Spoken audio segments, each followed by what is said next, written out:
Hey everybody, what's going on? In this video, we're learning the V2 technique, also known as the one skate technique. And so right here in the beginning, just showing a couple quick examples of what V2 looks like. I'll quickly cover what V2 is for, and then we're going to get into a nice drill progression.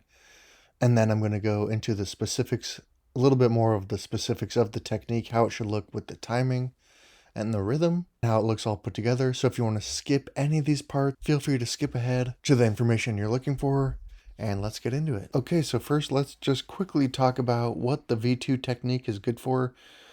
It's great for anything flat, rolly, or gradual downhill terrain. It's a very versatile technique, just like the V1 technique. There's a lot of applications for it on the trails.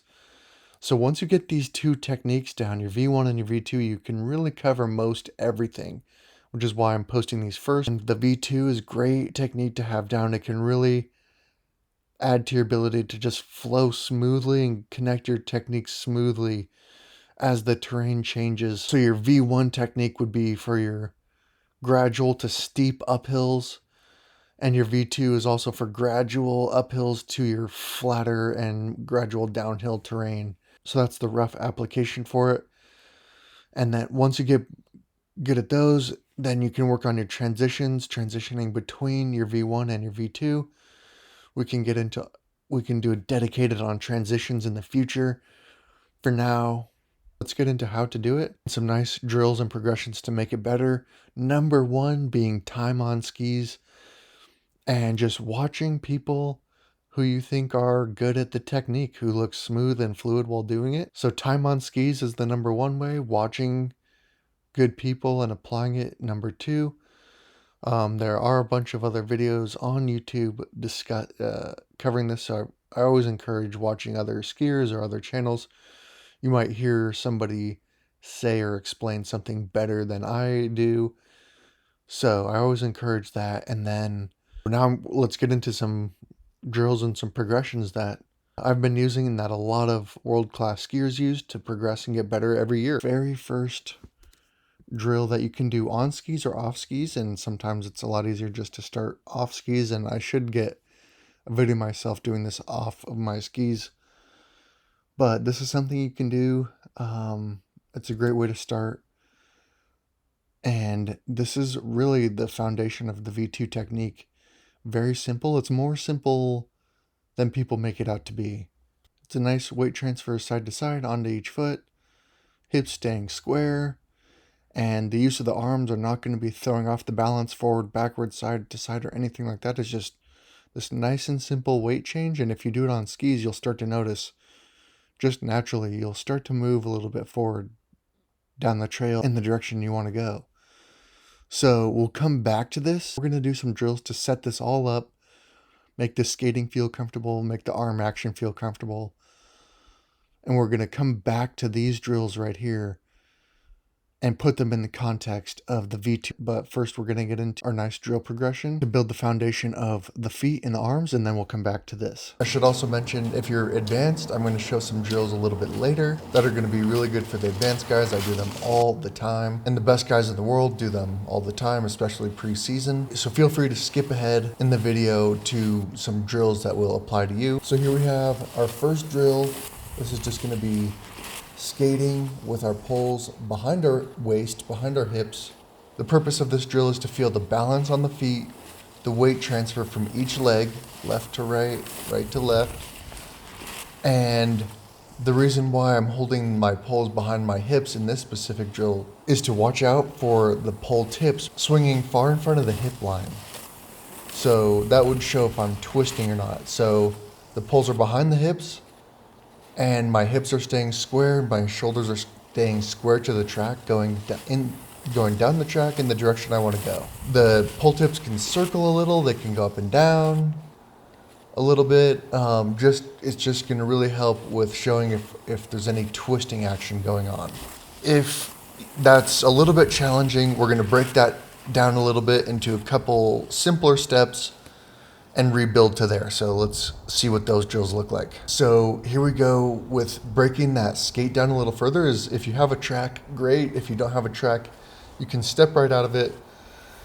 Keep one foot straight And the other foot is just going to skate you forward down the track. So just give you a little bit of that feel of having to skate at least off of one leg and get your direction going forward. That drill is not easy. It looks, yeah, it can be a little awkward. But so once you do that on both legs, going on keeping just your right leg straight, skating off your left foot, and then keeping your left foot straight, skating off your right foot, you can then just step out of that track and then just give yourself some feelings of skating off both feet without your poles behind your back or anything. You can just have your poles in your hands, or you can take your poles off. You can have your arms can help you with balance, and you can swing your arms. If you're twisting, that's fine. Just give yourself the feeling of being in balance as possible, skating down the track, and then we'll worry about the arms and hips later. Give yourself a little bit of time working on that. Once that feels more comfortable, then feel free to grab your poles again, put them behind your back like this, and we'll get back into this drill and break this down a little bit more. This is, again, just a great drill to feel the knee bend, the balance on the foot, and the weight transfer, the hips getting that side to side weight transfer motion as you're powering yourself down the track, and the hips are staying square to the track and the shoulders are staying square to the track. So you can see the pull tips going up and down. They've got a little bit of a circle. There's a little bit of a twist there. But as we get up to speed, it becomes more smooth. And then the weight transfer just becomes a lot more side to side and going in the direction you want to go. And once you feel comfortable with that, then you can again remove the poles behind your back, use your arms a little bit, feel how your arms can swing and move and help you for balance a little bit while not compromising with twisting too much. You're not letting your hips twist, you're just feeling the arms can move and be loose and be free. And we'll get into the next foundation of the skate skiing technique, which is the double pull. So here we go. So planting right by the toe, little upper body action here. Arms roughly 90 degrees at the elbow. This is rough. Everything I'm saying here is you don't want any hard set rules. We don't want to look like stiff robots. We want to be fluid and efficient. So arms roughly 90 degrees, getting a decent crunch as we're going down the track. And that's how, and we'll just get a feel, the legs are staying, the skis are going straight, little knee bend, a little upper body action, crunching there. Just give yourself that feel of your arms working, getting a powerful pull planting by the toe, pushing yourself down the track, propelling yourself down the track with just your arms. Next, we're getting into a double pull, then a skate. Double pull, then a skate. This is just showing yourself a little bit of that timing, beginning to combine a double pull and a skate, which is part of the foundation of skate skiing. This right here is the marathon skate. You do end up using this technique quite a lot in skate skiing. As you can see, the weight stays over the right leg, and I'm skating off the left leg and planting my poles at the same time as the left leg is skating. And so this technique is called the marathon skate, and it's a great technique to know. You end up using it quite often. It's a great technique, and it also helps bridge that gap a little bit between skating, double pulling, and the timing of that V1 skate. So take some time doing the marathon skate on both legs. And again, if you don't have a track, no problem. You can just keep your legs straight just on the flat groom part and go from there. Once that feels somewhat comfortable, we'll go on to the next drill. This is just some more no pull skiing, feeling a little bit of the glide, exaggerating some glide there. Just to give yourself a little feel, you might have to hop up and down a little bit, no problem. It just really helps you be in control of your timing. Just helps you gain control and balance on your skis. So here we have a couple double pulls. So this next drill, we're just double pulling, getting speed, then skating, keeping speed. Double pulling, keeping speed, and skating, keeping speed. Just getting ready to combine both double pull and skate skiing. Okay, so these drills are good to establish a level of comfortability where you're in control of the timing and the technique. So you're able to choose when you're skating, when you're pulling. You might have to adjust for any obstacles. So now that we've set up a nice foundation for both the skating action and the arm action, we're going to revisit this nice simple drill that we can do for the V2. That's really going to help just coordinate the body and get us used to the timing and the rhythm of what the V2 will look like. So again, it's just this nice, simple, nothing crazy, this nice, simple movement, just side to side, and before you know it, you begin to gain speed down the trail. So you can start without your poles in your hands, then you can add your poles in your hands, and we'll start talking about the timing and exactly what the technique will want to look like. Again, the most important thing here is just the visual example, and I'll try and give some decent verbal cues here, but you might come up with your own as you're just watching this video. You might come up with your own ideas and your own verbal cues that might be better suited for you and how it looks for you. So now we're putting our poles on, and now we're going to just go over a few ways of entering the V2 that we should be comfortable with, a little more comfortable with now that we've done the drill progressions. So here was just a marathon skate right into the V2. And so for the V2, I'll talk a little bit about the timing, where you skate, then pull, skate, then pull, skate, then pull, skate, then pull, skate, pull. Halfway into the skate is when you pull, pulling right by the toe. Halfway into the skate, pull. Halfway into the skate, pull. Gliding, pull. Gliding, pull, and getting that nice push off. Pulling and getting that nice push off. So here's what that looks like compared to our nice simple drill. Should look fairly similar.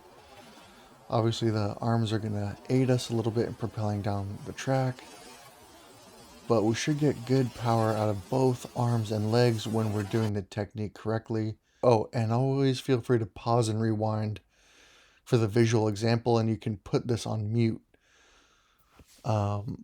That can be helpful as well for you to come up with your own verbal cues that might help for you to practice when you're out skiing on your own. So that's what the V2 technique looks like. Nice and easy on the flat here. Getting good push off on the feet, good weight transfer. Hips are staying square. Arms coming up and planting right where they should be. And poles planting right by the toes. And so then with a little more practice and a little more time, you could then pick up the pace and get used to putting a little more effort into the technique, and get your speed up and get going a lot faster on the flat ground. Once you're comfortable with that, that's when you know you're ready to use your V2 up a hill, because this is a fairly significant hill, and so it will require a little more coordination, balance, and power, and just a little more comfortability with the technique to get up a hill like this. If I was to go much slower up this hill, it'd be very difficult, and that's another great drill, and that isn't for another video. But for the purpose of this video, the V2 technique can be used on flat terrain, rolling terrain, downhill terrain, or pretty steep hills once you're more comfortable with that higher effort and higher tempo of the technique. So that'll just take a little more practice. And so what's a good way to build up to V2ing uphill? Again, it's revisiting this drill with the poles behind the hips.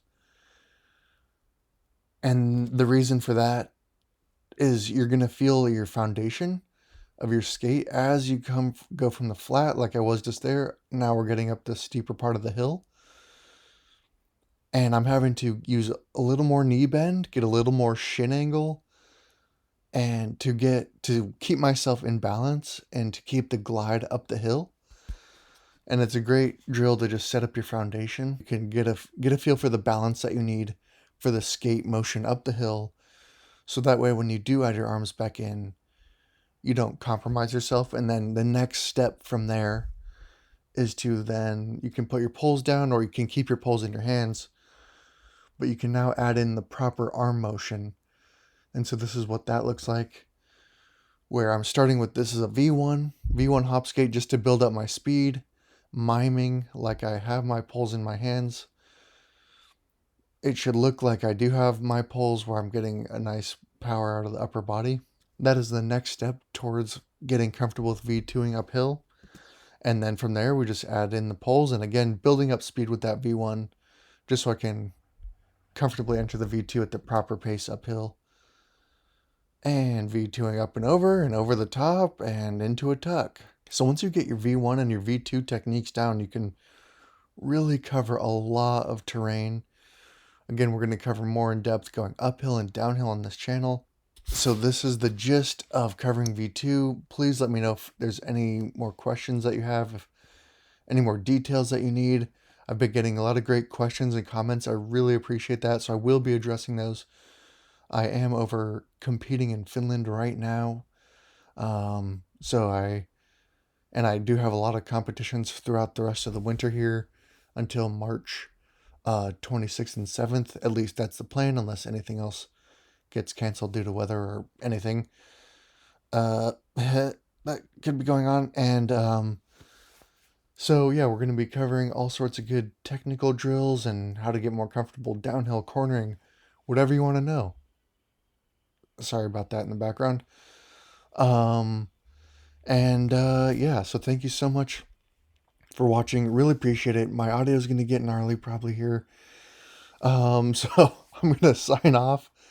Thank you for watching. I should also mention, in the springtime, I'm going to be doing some roller ski videos. I'm going to be getting back into running. I've coming off some injuries that have kept me from running.